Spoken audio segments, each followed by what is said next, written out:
Feliz y bendecido día para cada uno de mis hermanos, de mis amigos. Tenemos la oportunidad, por la gracia de Dios, de continuar estudiando la primera epístola del apóstol Juan. Hemos avanzado hasta el capítulo número 3 de la primera epístola del apóstol Juan. Y creo que siempre es bueno recordar el propósito de Juan al escribir la epístola. El propósito lo tenemos ahí en el capítulo 5, versículo 13. Dice Juan, estas cosas os estoy escribiendo a los que creéis en el nombre del Hijo de Dios. O sea, es para creyentes, para cristianos, con un propósito, para que sepáis que tenéis vida eterna. Juan quiere que los oyentes de sus palabras y finalmente de la revelación de Dios por medio de él estén seguros y firmes en la salvación y también en la identidad de la figura del Señor Jesucristo. ¿Quién es Jesús? ¿Qué ha hecho Jesús en la cruz por cada uno de los creyentes? Y cómo esa redención se aplica a los creyentes. Y de igual manera, cómo es genuina la fe de un nuevo convertido. Y mis hermanos, esto en medio de todo este contexto, que también es bueno recordarlo, donde falsas enseñanzas estaban infiltrando en la iglesia de Éfeso y donde era necesaria la defensa y la aclaración, y es lo que hace Juan por medio de la epístola, de las evidencias de quién es creyente. El creyente verdadero es el que está comprometido con la identidad de Jesús, sabe quién es Jesús como Dios, sabe quién es Jesús como hombre y el propósito de Jesús en la cruz. Además hemos visto de ser una persona que está sensible y atenta a la palabra de Dios para obedecer y que tiene en medio de esa obediencia el ánimo, la diligencia de amar y demostrar el amor a otros. Todas estas características nos van enmarcando la identidad del Hijo de Dios. Y de alguna manera está descartando también los que no son de Cristo. Y ese tema del amor es el que hemos visto en los últimos versículos que hemos estudiado en el capítulo número 3, pero vamos a continuar ahora aquí a partir del versículo 19, ya para finalizar el capítulo 3 hasta el versículo 24. Leámoslo en la nueva versión internacional, edición 99. Dice, en esto sabremos que somos de la verdad y nos sentiremos seguros delante de Él, que aunque nuestro corazón nos condene, Dios es más grande que nuestro corazón y lo sabe todo. Versículo 21. Queridos hermanos, si el corazón no nos condena, tenemos confianza delante de Dios y recibimos todo lo que le pedimos porque obedecemos sus mandamientos y hacemos lo que le agrada. Verso 23. Y este es un mandamiento, que creamos en el nombre de su Hijo Jesucristo y que nos amemos los unos a los otros, pues así lo ha dispuesto. El que obedece sus mandamientos permanece en Dios y Dios en él. ¿Cómo sabemos que Él permanece en nosotros? Por el Espíritu que nos dio. Y mis hermanos, el interés de Juan es que cada uno de los creyentes tenga una seguridad firme y establecida en lo que la revelación bíblica nos dice acerca de nuestra segura salvación, de nuestra segura vida eterna con el Señor Jesucristo. Pero hay un aspecto del cual Juan es consciente y del cual todos los creyentes a lo largo de la historia de la iglesia y claro, aún en nuestros días, experimentamos, y es el tema de la duda en cuanto a nuestra salvación. Y fíjese que es un tema que tal vez recurrentemente puede venir a nuestra mente. Estamos bombardeados con una metodología en la información que nos dice que la duda es importante, que si quieres ser un verdadero buscador de la verdad es necesario que dudes y que dudes aún de todas las cosas y que tal vez ahí es donde se encuentra la luz. Pero la escritura, por el contrario, nos dice que la duda no es una buena directriz, no es buena consejera. Y acabamos de ver en esos versículos que leímos que Juan está de alguna manera llevando a los creyentes a mirar dentro de su propio corazón y dentro de su propia experiencia para ver si hay dudas. Y tal vez alguien pensaría, bueno, con el tema que viene Juan explicando acerca del amor por los hermanos, diría, bueno, yo ya definitivamente no he amado de la manera que debo amar a mis hermanos. Tal vez no me nace, tal vez no lo siento, tal vez me cuesta mucho trabajo. Entonces, ¿será que verdaderamente soy de Cristo cuando Juan dice que es un reflejo del verdadero creyente el amor? Mis hermanos, constantemente vienen esos pensamientos tal vez a nuestra mente. Y creo que es necesario, como lo dice el apóstol Pablo, que estemos conscientes de esa guerra mental, que también es una guerra espiritual, mis queridos hermanos, definitivamente. En su carta a los creyentes en Éfeso, el apóstol Pablo nos recuerda, y vamos a verlo en Efesios 6:16, en todo el contexto de la guerra espiritual y de la necesidad de que el creyente tome la armadura de Dios para luchar la batalla aún en su propia mente. Dice 6:16, sobre todo tomad el escudo de la fe para que podáis apagar todos los dardos del fuego del maligno. Y ese uso de un vocabulario militar, mis hermanos, es para recordarnos que estamos en guerra con un enemigo, el enemigo aún de nuestros propios corazones y de nuestro evangelio. Y por eso es necesario que estemos muy atentos a que esa guerra con el mundo, con la carne, con el diablo, mis hermanos, está declarada y somos blanco del ataque del mismo Satanás, aún para desanimarnos. Aún. Y una de sus armas es la duda en cada uno de nosotros. Y tal vez, mis hermanos, esos dardos los está usted recibiendo. Tal vez usted tiene en su corazón que Dios está en su contra, que Dios tal vez no lo tiene en cuenta, que Dios no lo ama, que Dios no está de su lado, no está interesado en su propia realidad.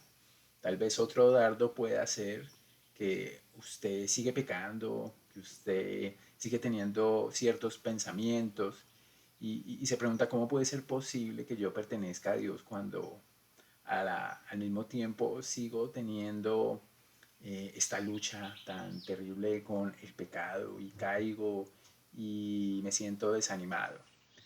O tal vez usted esté pensando que Dios va a pasarle la cuenta por todo lo malo que ha hecho, o por todo lo bueno que no ha hecho y que muchos piensan estar en una constante disciplina. Tal vez piensa que por eso Dios no contesta sus oraciones y Dios permite o le manda problemas de salud, financieros, en las relaciones, en el trabajo, todas estas formas para demostrar que Dios está disgustado con usted. Y algo podía estar pasando de la misma manera aquí en la epístola.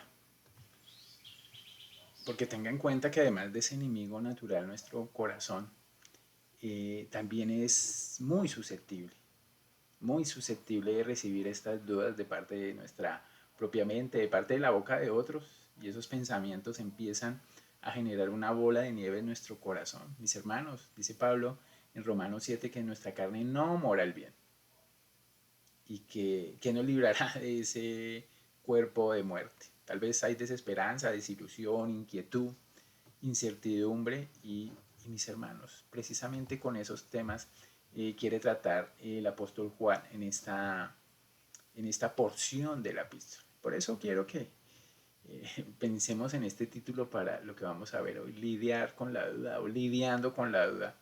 Y veamos algunas características de la duda y lo que las claves que el apóstol Juan nos da para lidiar, para luchar con ellas en esta guerra espiritual. Fíjate que podemos hablar de la duda como una característica que nos concentra en nuestra propia deficiencia, en la duda como la que enfría la confianza en Dios y en la duda como la que opaca la gracia de Dios en el Evangelio. Y arranquemos pues hablando de la primera, y es que la duda nos concentra en nuestra deficiencia. Mis hermanos, en el versículo 18 vimos que Juan escribía unas tiernas palabras, hijitos míos. ¿Por qué? Porque Juan está escribiéndole a cristianos. Y él ha desafiado a que cada uno de nosotros nos amemos, bueno, no de labios solamente, sino con nuestras propias vidas. Y nos ha confrontado con nuestra tendencia, por ejemplo, a imitar a Caín, que fue el ejemplo la ilustración que él ponía en el pasaje pasado. Caín, que era odioso, era indiferente, tal vez interesado solo en su propio bienestar. Y Juan nos está diciendo entonces que en esto sabremos que somos de la verdad. ¿En qué? En todo lo que nos venía contando acerca del amor. El que ama es del Señor y el que está buscando amar es del Señor. Y tal vez alguien que se ha dado cuenta que ama puede sentirse seguro, no tiene ninguna duda. Pero que hay aquellos que tal vez sentimos que no amamos como debiéramos amar. Tal vez hemos sentido culpa por nuestra propia indiferencia, tal vez problemas aún con la envidia, el odio, el asesinato en el propio corazón. Nos preguntamos cómo puede ser que yo sea cristiano y tal vez esa duda también ha sido despertada en usted. Por eso Juan usa la palabra sabremos, estaremos seguros, convencidos, afirmados. Y por eso él va a relacionar la palabra saber con el corazón, mis hermanos, porque ahí mismo en este versículo dice que aunque nuestro corazón nos condene, el corazón, mis hermanos, para los judíos era el centro de operaciones de todo lo que una persona era. Y el corazón aquí está haciendo una función que Dios le dio, que es la de señalar, la de juzgar, la de mostrar, la de dolerse bajo ciertas circunstancias.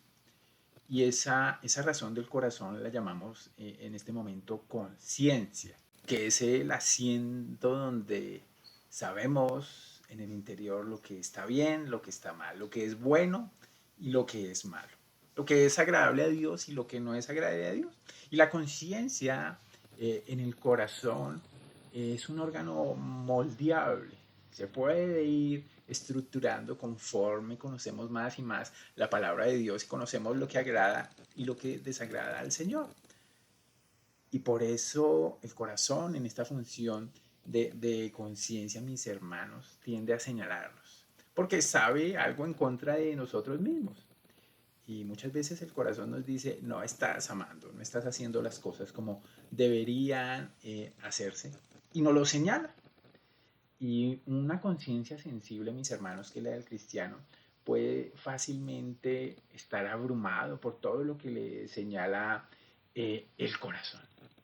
Tal vez usted ha visto eso en su propia vida.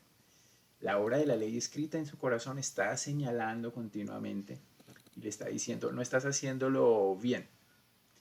Y tal vez eso lo desanima, tal vez eso lo llena de ansiedad, tal vez eso lo llena de impaciencia con usted mismo. Pero mis hermanos, aquí está el antídoto para esos pensamientos que pueden venir al corazón en medio de esa realidad. Y el antídoto es lo que está diciendo en el versículo 20. Dios es más grande que nuestro corazón y lo sabe todo.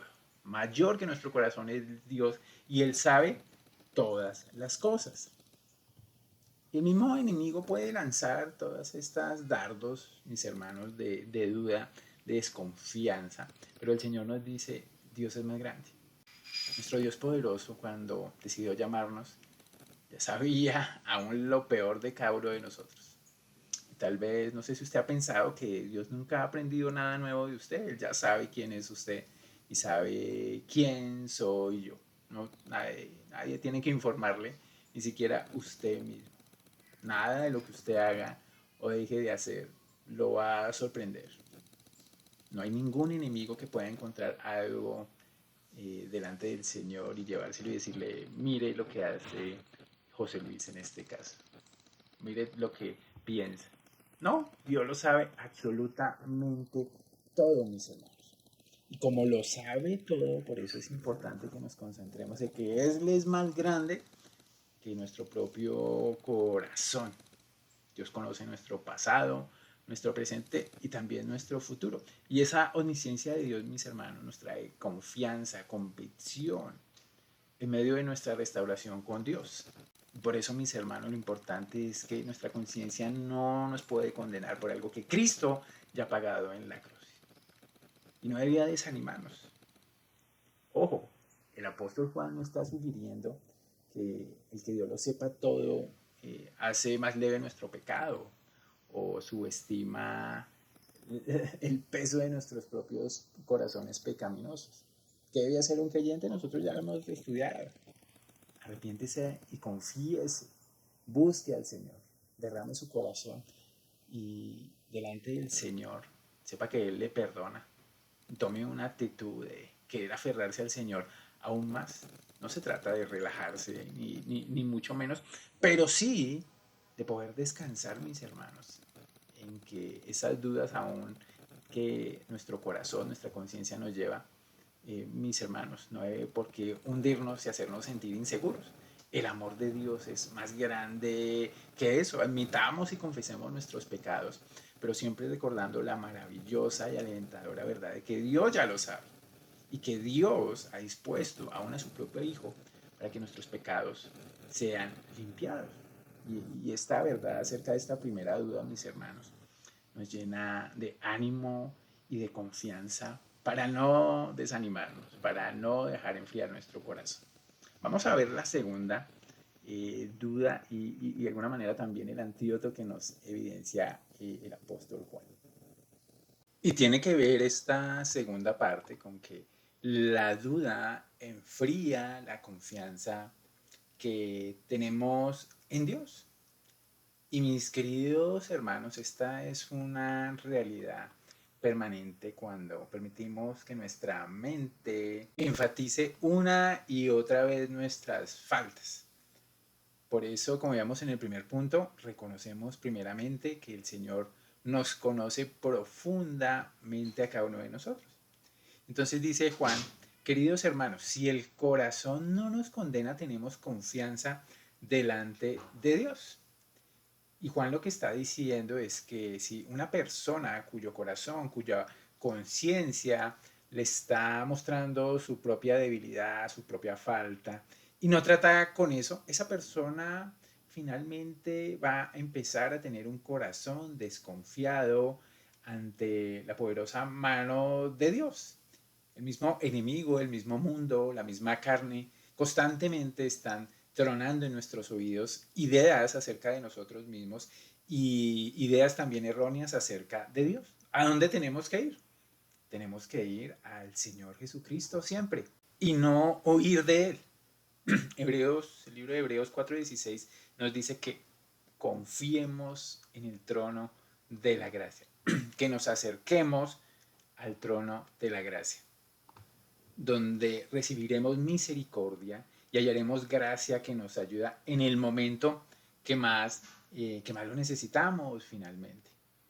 Entonces, lo que está entrando constantemente a nuestra cabeza influye a través de nuestro oído, de nuestra propia vista, porque Satanás que nos está diciendo, Dios no está interesado en ti. Pero la verdad con la que debemos contrarrestar esta mentira es que Dios mismo nos invita constantemente ante su presencia. Y podemos estar ante su presencia constantemente. Y hay una palabra que lo puede definir y está relacionada con confianza y con que nuestro corazón nos condena. Es que pues nos presentamos a Dios de qué manera? Con transparencia. Y esa palabra creo que es bien adecuada. Transparencia delante del Señor.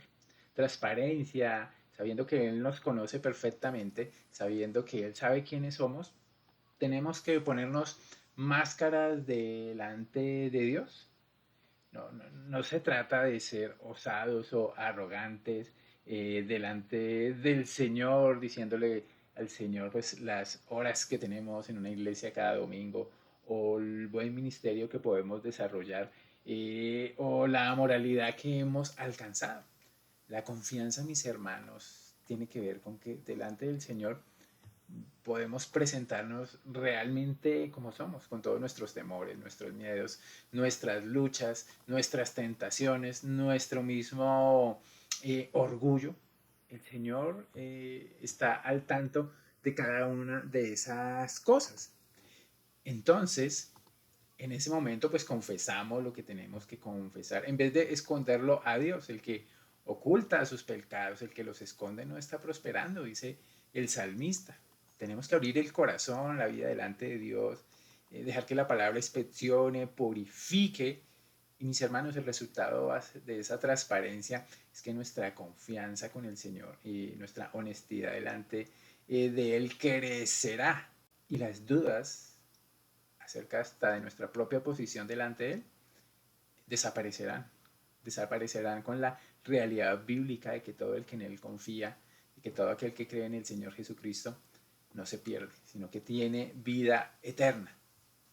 Porque esa confianza que podemos tener no es por nuestra misma fuerza ni por los buenos cristianos que seamos, mis hermanos, sino nuestra confianza está basada en la obra perfecta de Cristo, que nos perdonó, que nos limpió, que nos justificó y que nos ha dado la puerta abierta para estar delante del Padre Celestial y acercarnos a Él cuando queramos, tener una comunión perfecta. Y los dardos del enemigo tal vez puedan continuar siendo lanzados por él. Tal vez nos diga, bueno, ya confesamos todo, estamos en comunión con Dios, tenemos una conciencia sometida a la palabra de Dios, que aunque nos puede señalar nuestra propia maldad, nuestro propio pecado, nuestros propios errores, también está atada a la palabra de Dios para decirnos que cada uno de ellos no nos quita la salvación. Estamos siempre con la posibilidad de acercarnos a Dios, aún nuestro pecado lo veamos gigante. Pero tal vez Satanás diga, bueno, aunque el Señor conoce todo y usted tenga confianza en Él, Él nunca va a responder las oraciones. De hecho, probablemente ni siquiera lo está escuchando. Y por eso Juan escribe, fíjate lo que escribe en el versículo número 22. Y el que está confiado en el Señor, el que está atento a la sabiduría de Dios perfecta sobre usted mismo, puede decir, y recibimos todo lo que le pedimos porque obedecemos sus mandamientos y hacemos lo que le agrada. Y hacen un versículo en la historia de la iglesia visto de muchas maneras diferentes, pero creo que el contexto nos ayuda, porque a primera vista pareciera que la oración fuera un convenio, un negocio religioso que hacemos con Dios. Haz lo que Él quiere y Él te va a dar lo que tú quieres. Y tal vez si eso fuera verdad, pues nuestro motivo para vivir por Cristo pues sería sacarle cosas al Señor por avaricia y egoísmo. Se volvería simplemente un milagrero de una botella que hacemos salir haciendo ciertas cosas.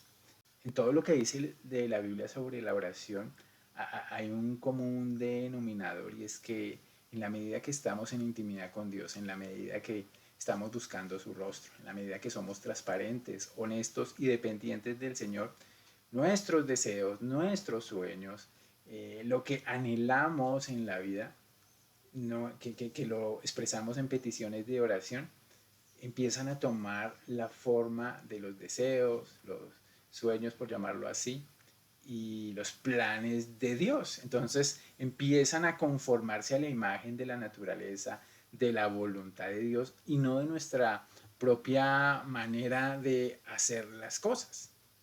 Dice aquí, y recibimos todo lo que le pedimos porque obedecemos sus mandamientos. De modo que nuestra oración se vuelve menos acerca de lo que nosotros queremos egoístamente y más acerca de lo que el Señor quiere para nuestras vidas. Y tal vez podíamos leer ese versículo de la siguiente manera, como dándole la vuelta. Si deseamos guardar sus mandamientos y hacemos las cosas que le agradan, cualquier cosa que pidamos le será dada. El que está buscando obedecer, el que está buscando hacer lo que el Señor le agrada, está conectado con el Señor. Hay un deseo genuino y nuestras peticiones van en pro de obedecer y de hacer lo que a Dios le agrada. Entonces, siempre que pidamos algo que se conforma a sus mandamientos, a su buena voluntad, ¿cómo va a responder Dios? Pues de forma positiva. El que está orando por crecimiento espiritual, el que está orando por más dependencia, por más paciencia, el que está orando por el carácter de Cristo en él, el que está orando por la misión de cada uno en esta tierra, está buscando el reino de Dios y su justicia, y bueno, las demás cosas vendrán añadidas. Entonces no es una cuestión de cómo domino al Señor para lograr hacer que mi voluntad se haga realidad. Es una cuestión de llegar a conocer a Dios lo suficiente como para pedir que la buena voluntad que es agradable, buena, agradable y perfecta sea hecha.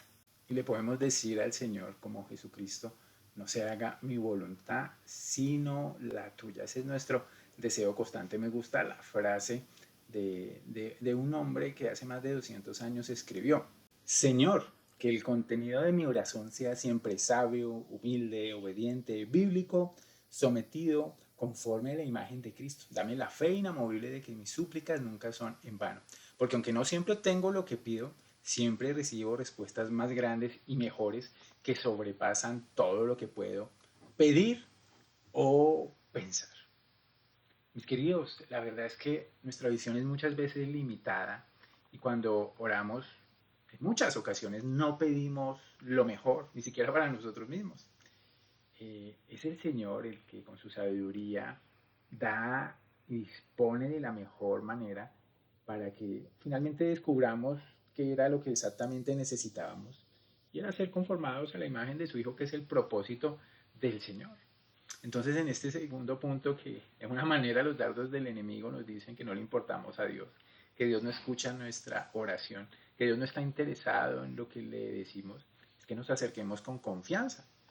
El Dios que nos conoce profundamente, aún los cabellos de nuestra cabeza, que nos ha dicho que somos linaje escogido, pueblo adquirido por Dios, a través del apóstol Pedro capítulo 2, que nos ha invitado a echar toda nuestra ansiedad sobre Él porque Él tiene cuidado de nosotros, mis hermanos.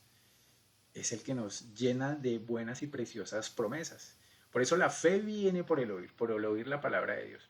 Pero a veces la duda también viene oír, por oír lo que no es la palabra de Dios. Entonces el mejor contraataque contra los dardos de la duda que enfrían nuestra fe, nuestra confianza, son esas verdades de la palabra de Dios. Y qué más que esas verdades que tienen que ver con la oración de un Dios que nos escucha y nos está transformando.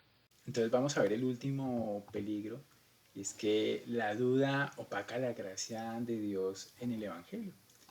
Y si usted se fija ahí en el versículo 23, dice Juan, y este es su mandamiento, que creamos en el nombre de su Hijo Jesucristo y que nos amemos los unos a los otros, pues así lo ha dispuesto. Mis hermanos, la duda opaca la gracia de Dios que Él nos presenta en el Evangelio. Fíjate que lo que nos dice aquí es que creamos en el nombre de su Hijo. Hay dos acciones específicas, creer y amar, que caracterizan a un creyente, pero que aunque tienen que ver, son diferentes, creer y amar. Y aquí la palabra creer pasó en un momento de nuestra vida cuando por medio del Evangelio conocimos la gracia del Señor en Jesucristo y colocamos nuestra confianza en la vida, la muerte y la resurrección del Señor.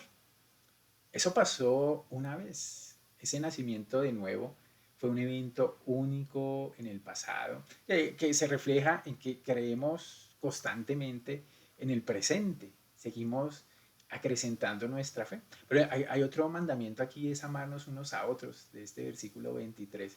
Y ese está específicamente en una continua demostración de la nueva vida que tenemos en Cristo. Lo que quiero decir es que Juan no nos está diciendo que debemos amar a las personas para así convertirnos en hijos de Dios, en cristianos. Él está diciendo que debemos amar a las personas para actuar como los cristianos que somos y que hay una naturalidad en amar a los creyentes y aún en amar a los no creyentes y aún en amar a los enemigos. Pero hay que tener cuidado, porque no hay buenas obras que podamos hacer para convertirnos en cristianos, en hijos de Dios. Las buenas obras son el fruto apropiado y esperado de la vida de un creyente. Pero aquí Juan hace un énfasis muy especial, que creamos en quién. Y fíjate las palabras que no son al azar, las palabras que Juan utiliza. Ahí dice que creamos en el nombre. Esto es creer en las palabras y las obras del Señor, de todo lo que Él representa. El Señor vino con la idea de mostrar quién era Dios y mostrar la obra de Dios, que el reino de Dios se había acercado. Pero no solamente dice en el nombre, sino dice en el nombre de su Hijo. está acentuando que la realidad de la deidad, de que hay una identidad y una sola sustancia entre el Hijo y Dios el Padre. Entonces hay que creer en el nombre del Hijo, que es Dios, creer en el nombre del Hijo Jesús, Jesús, que viene pues, del hebreo yechua y significa el que salva, el que rescata, el salvador y redentor. Así hay que creer en Jesús, que Él se hizo hombre, el Hijo se hizo hombre con un nombre Jesús para salvarnos a cada uno de nosotros. Él no vino a condenar, sino vino a salvar, vino a recoger lo que se había perdido. Pero tiene también que ver con el Mesías. Cree en el nombre de su Hijo Jesús Cristo. Cristo se refiere a Jesús como el ungido, el gran rey, el gran profeta, el gran sacerdote, el ungido, el esperado. Fíjate que define muy bien en quién creemos. En el nombre de su Hijo Jesucristo. Y aparece una frase simplemente puesta allí. Tiene una riqueza teológica de quién es. Y esta frase para muchos representa una confesión cristiana abreviada, está llena de significado. Es muy específico, Juan, pues para que el que esté oyendo estas palabras, pues no piense que agregar obras, méritos, favores, rituales, todo lo que usted pueda querer o pedir, penitencias, pueden acercarnos a Dios. Es solo el nombre de su Hijo Jesucristo. Y fíjate qué es lo que hace la duda. La duda agrega cosas a la salvación, requisitos a la salvación. La duda agrega un costo, una complejidad, una carga que realmente no tiene. Y luego le dice que nunca podrá pagarlo. Cuando usted piensa, es que soy demasiado pecador, está diciendo, Cristo no fue suficiente. Y el Señor en toda la palabra nos ha demostrado que Cristo es suficiente, que estamos completos en Él, que no es necesario añadir otra cosa. Él nos ha dado regalos y promesas invaluables. Entonces, cuidado, que la duda de alguna manera diluye la sencillez de la gracia de Dios en el Evangelio para cada uno de nosotros. Y tratar de agregar buenas obras a la salvación es tratar de pagarle a Dios algo que Él hace solo por gracia. Sería un insulto al Señor. El llegar a pensar que podemos hacer algo para estar más cerca de Dios que no esté en Cristo, mis hermanos, es una gran mentira. Y tenemos que contrarrestarla con la verdad de que Dios ya ha sido satisfecho en Cristo. Por el que no conoció pecado, Jesucristo se hizo pecado para que fuésemos hechos justicia de Dios en él, dice la segunda epístola de Pablo a los Corintios 5:21. Y el testimonio de esa verdad, mis hermanos, va a concluir Juan es el mismo espíritu, porque dice, el que obedece sus mandamientos permanece en Dios. Entonces, fíjate que estamos hablando del creer, del amar, del obedecer, como evidencias claras de la presencia de Dios en una persona. Dice que permanece en Dios y Dios en él. Y hace una pregunta, Juan, ¿cómo sabemos que Él permanece en nosotros? Por el testimonio del mismo Espíritu. Mis hermanos, dependemos de la palabra de Dios para conocer las grandes verdades sobre nosotros mismos, las grandes promesas que Dios nos hace a cada uno de nosotros. Pero fíjate que el Espíritu da testimonio constante a nuestro espíritu de que somos hijos de Dios, dice Pablo a los Romanos en capítulo 8, versículo 16. El constante obrar del Espíritu en nosotros, mis hermanos, a través de la iluminación de la palabra y de las verdades permanentes de la palabra de Dios, pues son ingrediente fundamental, mis hermanos, para extirpar la duda de nuestros corazones, para saber que sobre la duda está la omnisciencia de Dios, está la misericordia de Dios, está el plan perfecto de Dios en el Evangelio, por el que podemos llamarnos hijos, todo aquel que en el nombre del Hijo, de su Hijo Jesucristo, ha confiado en la palabra poderosa de Dios y en su promesa de que como Él dijo, así se hará. Y estas verdades son maravillosas, mis hermanos, y terminemos pensando en algunas preguntas que podemos sacar de todo lo que hemos visto. tienen que ver, por ejemplo, con nuestro entendimiento. Entendemos que nada de lo que hacemos o no hacemos sorprende a Dios. Él nos conoce perfectamente. Y si usted duda escondiéndose de Dios, mis hermanos, el Señor nos ama como sus hijos a pesar de todo lo que hay en nuestra mente, en nuestro corazón que no debiera estar allí. La segunda es que estamos conscientes que nuestro acceso a Dios depende solo de la obra perfecta de Jesucristo. Y ese acceso a Dios, esa confianza que podemos tener, esa intimidad, mis hermanos, no la hemos ganado nosotros, ha sido hecha perfectamente en la obra de la vida, muerte y resurrección del Señor, por lo cual podemos acercarnos con confianza delante de Él. Y finalmente descansamos en que como hijos de Dios somos amados de Dios a pesar de, y ponga ahí tal vez su lucha, su tentación, ponga ahí tal vez lo que no le ha permitido crecer en la vida cristiana, ponga ahí tantas y tantas cosas que de pronto lo están haciendo dudar del amor de Dios y de la promesa de que como hijos de Dios nos hemos acercado a Él por medio de Jesucristo. De cierto os digo, dice el Señor, el que oye mi palabra y cree al que me envió tiene vida eterna y no vendrá a condenación, pues ha pasado de muerte a vida, dice el Evangelio de Juan en las palabras de Jesús, capítulo 5, verso 24. Mis hermanos, digamos con la duda, con valentía, como guerreros, como soldados del Señor Jesucristo. Vimos ahí esos tres peligros. La duda nos concentra en nuestra deficiencia, enfría la confianza en Dios y opaca la gracia de Dios en el Evangelio. Pero hay antídotos hermosos que nos da Juan para lidiar, combatirla y que toda la gloria sea para el Señor Jesucristo. Con eso concluimos, mis queridos. Un abrazo para todos. Bendecido día. Chao.